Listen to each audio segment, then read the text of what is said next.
फितरती दुनिया में हम आपको खुशामदीद कहते हैं, जहां हम आपको मिलवाएंगे फितरत के हैरान कुन माहिर और शानदार जानवरों से।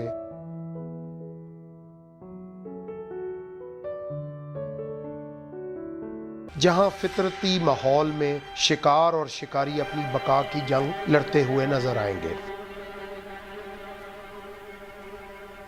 जहां शिकार होगा वहीं शिकारी भी होंगे। यहाँ फितरत के कुछ बहुत ही मुतासिर कुन फन पारे अंजाम दिए जा रहे हैं और फनकार है जाला बुनने वाली एक मकड़ी। दुनिया में जाला बुनने वाली मकड़ियों की हजारों अकसाम मौजूद है। उन्हीं में से एक आर्जियोप आना सूजा है। ये पाकिस्तान, इंडिया, श्रीलंका और मालदीव में पाई जाती है।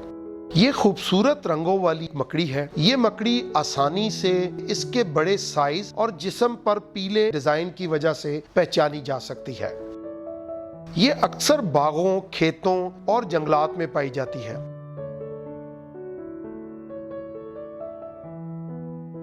मादा साइज में नर से बड़ी होती है।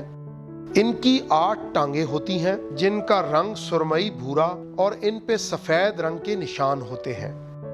बतन गहरे भूरे रंग का होता है। सीने पर दिल की शक्ल का सफेद निशान होता है। इसका जहर इंसानों के लिए तो बेजरर है, लेकिन ये कीड़ों के लिए जानलेवा है। ये पहिए की शक्ल जैसे बड़े जाले बुनती है, जहां टिड्डे, तितलियां, मक्खियां और दूसरे कीड़े बकसरत पाए जाते हैं। पेचीदा बल खाते जाले इस मकड़ी की पहचान है। इस जाल को बुनने के लिए मकड़ी अपने छुपे हुए रेशम को अपने मखसूस अज़ा से पैदा करती है। मकड़ी का जाला ज्यादातर प्रोटीन से बना होता है। इसकी आंखें सिर्फ रोशनी, अंधेरा और हल्की हरकत ही देख सकती हैं। इसलिए जाला किसी भी हरकत को महसूस करने के लिए मददगार साबित होता है। ये सिर्फ मोहलिक जाल ही नहीं, बल्कि ये मकड़ी के हवास की तौसीह है। मकड़ी अपना आर्जी घर चंद ही घंटों या इससे भी कम वक्त में तैयार कर लेती है। इसका जाला बहुत ही मजबूत, चिपचिपा और लचकदार होता है। लोग आम तौर पर मकड़ी के जाले को बहुत कमजोर समझते हैं, मगर हकीकत में ऐसा नहीं है। अगर मकड़ी का जाला और लोहा दोनों ही एक कतर की मोटाई में हो, तो ये लोहे से 5 गुना ज्यादा मजबूत होता है। ये अपने जाल में 2 से 4 टेढ़ी मेढ़ी पट्टियां भी बनाती है। ये प्लेटफॉर्म जाले के ढांचे को मजबूत बनाने का काम भी करता है। एक और इम्कान ये है कि अगर कोई टिड्डा इसको टहनी समझकर छलांग लगाकर इस पर आ बैठेगा, तो वो भी जाले में फंस जाएगा। जाले के मरकज में मकड़ी ज्यादातर आराम करती है। जाले के दरमियान एक सुराख रखा जाता है। जब मकड़ी को किसी शिकारी से खतरा महसूस होता है, तो मकड़ी इस सुराख से दूसरी तरफ निकल के भाग जाती है।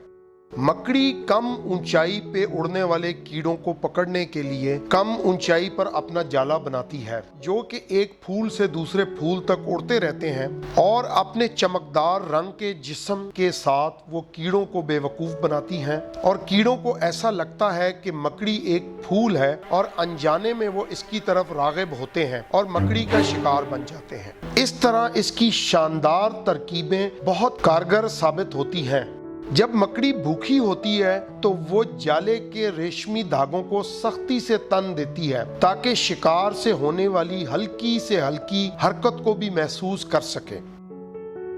वो अपने जाले में होने वाली छोटी सी हरकत को भी बहुत अच्छी तरह महसूस कर सकती है। मकड़ी जाले के मरकज में उल्टा लटकी रहती है और इंतजार करती है कि इसका शिकार इसके जाल में आन फंसे। जाले के मरकज में होने से इसको इसके फंसे हुए शिकार को समझने में बहुत मदद मिलती है। मकड़ी का जाला बहुत ही बारीक होता है और मकड़ी अपने जाले में खुद को बहुत ही महारत से छुपा लेती है।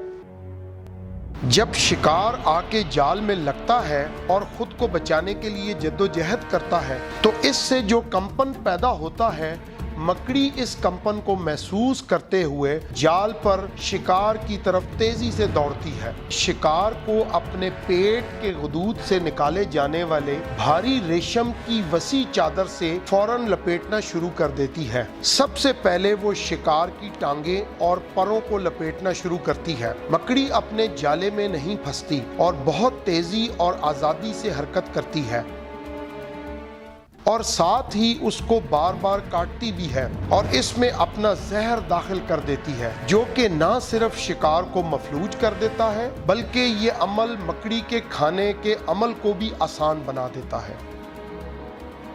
टिड्डा अचानक जाल में फंसने से सदमे में आ जाता है और बहुत कोशिश करने के बावजूद भी जाल से नहीं निकल पाता। बाज़ औक़ात मकड़ी फौरन ही शिकार को खाना शुरू कर देती है, मगर आम तौर पर वो उसको थोड़ी देर के लिए छोड़ देती है ताकि इस पे जहर का असर मुकम्मल तौर पर हो जाए। बहुत अच्छे तरीके से फैलाए हुए रेशम के धागे मकड़ी की बहुत तेजी से चलती और रेशम का जाल फेंकती टांगे शिकार के बचने के सारे रास्ते बंद कर देती हैं। वो बार बार इसको जाल में लपेटती है, जिससे जाल के टूटने और खराब होने के इम्कानात भी बहुत कम हो जाते हैं और शिकार का बचना तकरीबन नामुमकिन हो जाता है। मकड़ी के जहर से उसका शिकार थोड़ी देर में ही अंदर से गलने लगता है और माया की तरह बन जाता है। दर हकीकत मकड़ी अपने शिकार को खाने के बजाय पीती है और शिकार के ढांचे के अलावा कुछ भी नहीं बचता। शिकार को रेशम में लपेटने का एक मकसद ये भी है कि इसे दूसरे शिकारियों से बचाया जा सके। खशखाश के बीज के साइज जितना दिमाग रखने वाली मकड़ी इतना सब कुछ कैसे कर पाती है? कुछ साइंसदानों का ख्याल है कि मकड़ी के दिमाग से कुछ शुआएं निकलती हैं जो कि इसके जाल से जुड़ी होती हैं। इससे ऐसा महसूस होता है कि ये सिर्फ मकड़ी का घर ही नहीं और ना ही खुराक जखीरा करने की जगह, बल्कि ये मकड़ी की याददाश्त का नक्शा है। मकड़ियाँ फूड चेन में अहम किरदार अदा करती हैं और फसलों को नुकसान पहुंचाने वाले कीड़ों की बहुत सी अक़साम की तादाद को काबू रखने में हमारी मददगार साबित होती हैं। ये फितरत के नाजुक और पेचीदा निज़ाम का बहुत ही ज़रूरी हिस्सा हैं। जहाँ तक मुमकिन हो हमें फितरत के इस निज़ाम को बचाने में अपना किरदार अदा करना चाहिए।